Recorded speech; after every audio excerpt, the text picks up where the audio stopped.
చెప్పు. Hi hello welcome to my channel అండి. ఈరోజు అయితే ఇంకా ఉదయం లేసాము, సైరీ చేసుకున్నాము. సైరీ తర్వాత ఒక హాఫ్ అన్ అవర్ సైరీ చేసుకున్న తర్వాత నమాజ్ చేసుకున్నాము, కొద్దిగా పుస్తకం చదువుకున్నాము. ఇంకా తర్వాత కొద్దిగా స్లీపింగ్ చేసాము, అంటే కొద్దిగా రిలాక్స్ కోసము పడుకున్నాం అనమాట. ఇంకా తర్వాత మాత్రం మా ఇంట్లో ఎక్కటోళ్ళు అక్కడికి వెళ్ళిపోయినారు, ఎవరి పని మీద వాళ్ళు.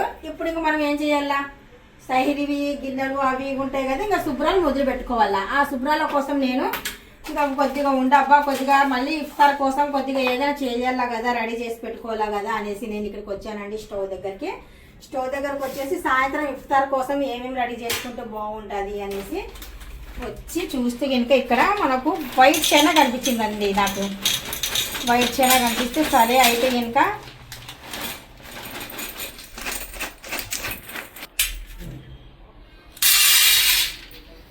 వైట్ చైనా ఒక కప్పు తీసుకున్నానండి నేను. ఇక్కడ మనము ఉపవాసం పాటించేటప్పుడు ఇలాంటివి అయితే కనుక బాయిల్ చేసి పెట్టుకున్నాం అనుకోండి, చాలా హెల్తీగా ఉంటుందండి, బాడీకి చాలా హెల్తీ ఇది. వైట్ చైనా తీసుకున్న తర్వాత ఇక్కడ నేను బ్లాక్ చైనా కూడా తీసుకుంటున్నాను. బ్లాక్ చైనా తీసుకున్న తర్వాత మా అబ్బాయి 2-3 రకాలు తీసుకొని వచ్చాడు. ఇవైతే కనుక మనకు 2-3 రకాలు ఎలా తీసుకొని వచ్చాడు ఈ అబ్బాయి అంటే కనుక 2-3 రకాలు అయితే కనుక రైతు బజార్లో నుండి 2 తీసుకొని వచ్చాడండి.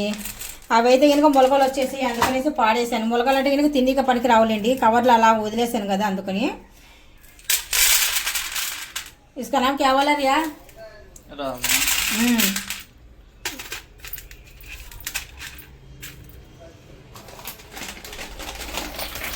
ఇవి మాత్రం మొక్కజొన్న.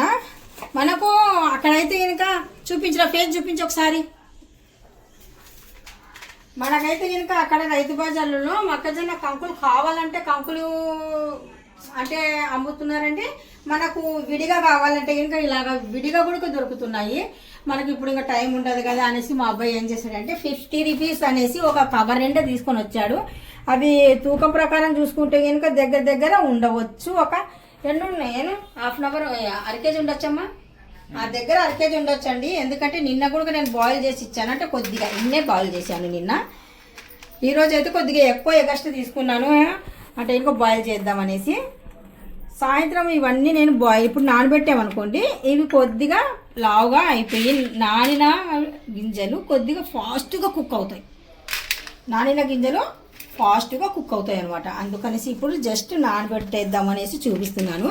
అంటే ఈ 4 రకాలు ఇలాగ వేసామను ఫోటో కాల్ కోసం ఇలాగ వాటర్ వేసి నేను వదిలేస్తున్నాను.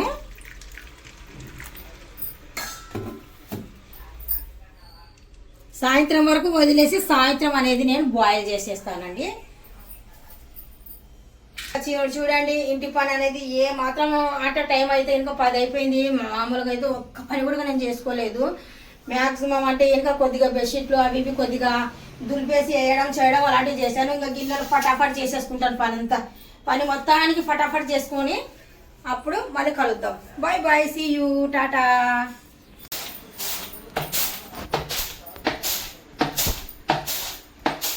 చూస్తున్నారా, ఇక్కడైతే ఇంకా నేను కోటా రైస్ అనేది తీసుకున్నానండి. ఒక్క సబ్స్క్రైబరు ఒకరేంటి లేండి, ఒకరిద్దరు నాకు కామెంట్ చేస్తారు జస్ట్ ఒక 2 డేస్ బ్యాక్. నాకు ఏమని చెప్పారంటే కనుక ఏమంటే దోశల కోసం చెప్పండి అనేసి అన్నారు. దోశల కోసం అంటే నేను ఆల్రెడీగా బోల్డ్ దోశలు ఒకసారి ఫేస్బుక్ చూపించరా, బోల్డ్ దోశలు చేశానండి, రకరకాల దోశలు చేశాను, లెక్క లేవు, పేర్లు కూడా నేను చెప్పలేను. సనా హోమ్ ఛానల్ లెక్కేసి దోశ అని కొడితే ఇంకా 1 by 1 ఏదో ఒకటి వస్తుంది, సరేనా. అయినా వాళ్ళు చేయగలుగుతారో లేదు తెలియదు కదా, అందుకనేసి వాళ్ళు అడిగారు కదా మనకు, అందుకనేసి వాళ్ళ కోసం అనేది నేను ఇక్కడ చూపిస్తున్నాను. కోటా రైస్ అనేది మనము ఇలా తీసుకున్నామండి. మీరు కావాలనుకుంటే కనుక కొద్దిగా బాగా పర్వాలేదు, మేము బాగా ఉన్నాము అనుకుంటే కనుక సోనా మసూర్ రైస్ కూడా వేసుకోవచ్చు, సరేనా. ఇక్కడైతే నేను కోటా రైస్ అయితే తీసుకున్నాను. కోటా రైస్తో మాత్రం ఏ మాత్రం టేస్ట్ తగ్గుతుంది అనుకుంటున్నాను, పర్ఫెక్ట్గా ఉంటుంది, ఇంకా టేస్ట్ పెరుగుతుంది అనమాట. ఇప్పుడు మనం ఇక్కడ కోటా రైస్ అనేది తీసుకున్నాం కదా. కోటా రైస్ ఎంత తీసుకున్నాం, దగ్గర 1/2 కిలో.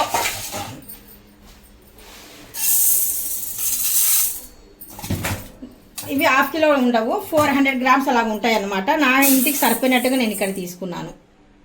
ఓకే, ఇప్పుడు మినపప్పు ఎక్కడుందిరా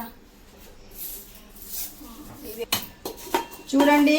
దోశలకి మనం ఎక్కువ వేస్తే కనుక ఎక్కువ వస్తాయి అనుకుంటున్నారా? అలాగే ఉండదండి, అలా ఉండదు. సరేనా? ఈ మాత్రం చూడండి. ఇంకా కొద్దిగా మిగిలిచ్చా నేను, ఎందుకంటే మన పప్పు అనేది ఇది దబ్బపప్పు కాదనమాట, రౌండ్ పప్పు అనమాట. దబ్బపప్పు అయితే కనుక మీరు కొద్దిగా ఎక్కువ వేయాలా, ఇదే రౌండ్ పప్పు అయితే కనుక ఎక్కువ వేయవసరం లేదు, కొద్దిగా తగ్గించుకొని వేసుకోవాలా. అప్పుడైతేనే మీకు, లేదంటే ఇంకా ఎక్కువ పప్పు వేసినా కానీ సరే ప్యాన్కి అంటుకుంటుంది, మీకు రాదు తెలుసా. ఇప్పుడు నేను ఆ మాత్రం పప్పు వేసానండి. ఇదిగోండి, ఈ మాత్రం నేను పప్పు అనేది ఇందులో యాడ్ చేస్తున్నాను. చూపించమ్మా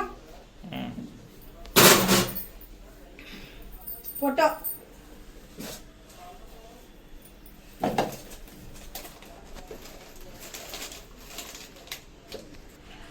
చూడండి, మెంతులు చూస్తున్నారు కదా, ఈ మాత్రం మెంతులు అనేటివి నేను ఇక్కడ యాడ్ చేస్తున్నాను. మెంతులు మన బాడీకి మంచిది, హెయిర్కి మంచిది, మన బాడీకి మంచిది. ఎంత మంచిది అంటే మెంతులు ఉన్నంత మంచి గుణాలు ఎందులో లేవు. అందుకనేసి మనం మెంతులు అనేటివి ఇక్కడ యాడ్ చేస్తున్నాము. చూస్తున్నారు కదా. ఇప్పుడు మనం ఎంతసేపు నానబెట్టాలి కదా, అది కొంతమందికి డౌట్. ఎంతసేపు అన్నా నానబెట్టుకోండి, అది మీ ఇష్టం. మీ ఇంట్లో బియ్యము మీ ఇష్టము, ఎంతసేపు అన్నా నానబెట్టండి, ఏటి అవ్వదు. ఎంతసేపు అన్నా నానబెట్టండి, ఏటి అవ్వదు, అది మన ఇష్టం. సరేనా? ఇప్పుడు నేను 10 o'clockకి నానబెడుతున్నాను ఎగ్జాక్ట్లీగా. ఇలాగ శుభ్రంగా కోటా బియ్యము 1-2 సార్లు శుభ్రంగా కడిగేసి నానబెట్టుకుందాము. ఎందుకంటే జస్ట్ పాపం అన్నీ అడుగురండి సబ్స్క్రైబర్స్. ఇప్పుడు నాకు అవకాశం వచ్చింది కదా, ఎలాగైనా సరే నానబెడుతున్నాను. బాబు తీయను మమ్మీ అని చెప్పినా కానీ సరే గొడవాడి మరి పిలిపించాడు, రారా పాపం వాళ్ళు అడిగారు అనేసి. సరే మమ్మీ అని వచ్చాడు. అందుకనేసి మీకోసం నేను ఏదైనా చేస్తాను, అంటే నాకు అందుబాటులో ఉంటే. ఇవి అందుబాటులో ఉన్నాయి, జస్ట్ ఇంకా రేపు మాకు టిఫిన్కి సహేరికి పనికి వస్తుంది కదా, అందుకనేసి చూపిస్తున్నా. అంతేనండి. మీరు అడిగిన వాళ్ళు ఎవరో నాకు తెలియదు, పేరైతే నాకు గుర్తు లేదు, సారీ, ఏమనుకోకండి. మీకోసం అయితే నేను ప్రత్యేకంగా అయితే చూపిస్తున్నాను. మీరు దోశ కోసం ఎలాగండి, దోశ ఎంత బాగుంటుందని చెప్పండి. మళ్ళీ మీరు ఏం చేస్తారంటే గ్రైండ్ చేసేటప్పుడు కొద్దిగా అటుకులు కానీ లేదంటే ఉడికిన రైస్ అయినా కానీ సరే, నేను గ్రైండ్ చేసేటప్పుడు చూపించలేను, ఎందుకంటే అప్లోడ్ అయిపోతుంది ఇది 12 o'clock. మాకు ఈ వీడియో నాకు 12 o'clockకి అప్లోడ్ అయిపోతుంది. మా అబ్బాయి నవ్వుతున్నాడు, ఎందుకంటే బాగా చేయాల్సింది అందుకనేసి. కొద్దిగా 1 గ్లాసు అటుకులు అండి, 1 గ్లాసు అటుకులు కానీ లేదంటే అటుకులు లేవనుకోండి, ఉడికిన రైసు, వేడిది అవసరం లేదు, నిన్న నైట్దైనా కానీ సరే పర్వాలేదు. రైస్ కొద్దిగా ఈ మాత్రం రైసు యాడ్ చేయండి. యాడ్ చేసేసి గ్రైండ్ చేయండి. బాగా నానిన తర్వాత ఎప్పుడు మీరు సాయంత్రం పడుకునే ముందు లేదంటే కనుక రాత్రి 7 గంటలకు 8 గంటలకి ఆ మధ్యలో గ్రైండర్ చేయండి పిండిని. గ్రైండ్ అయిపోయిన తర్వాత మళ్ళీ అప్పుడు ఏం చేస్తారు మీరు, ఉదయం లేచిన తర్వాత పిండి చూడండి ఎలాగుంటుందో చూడండి. పిండి ఇంకా ఎలాగుంటుంది అనేది మీరు చూడండి. మరి పిండి ఇంత ఉన్న పిండి ఇంత అయిపోతుంది, డబల్ అయిపోతుంది. దోశ అంటారా ఇంకా నోట్లో పెట్టుకుంటే కరుగుతుంది, ఇంత బాగుంటుంది దోశ. ఇప్పుడు కొద్దిగా వాటర్ అనేది వేసి వదిలేస్తున్నాను, చూస్తున్నారు కదా. ఈ వీడియో నచ్చినట్టుగా అయితే లైక్ చేయండి, షేర్ చేయండి, కామెంట్ చేయండి, సబ్స్క్రైబ్ అసలు మర్చిపోవద్దు. Thank you very much, bye bye, see you.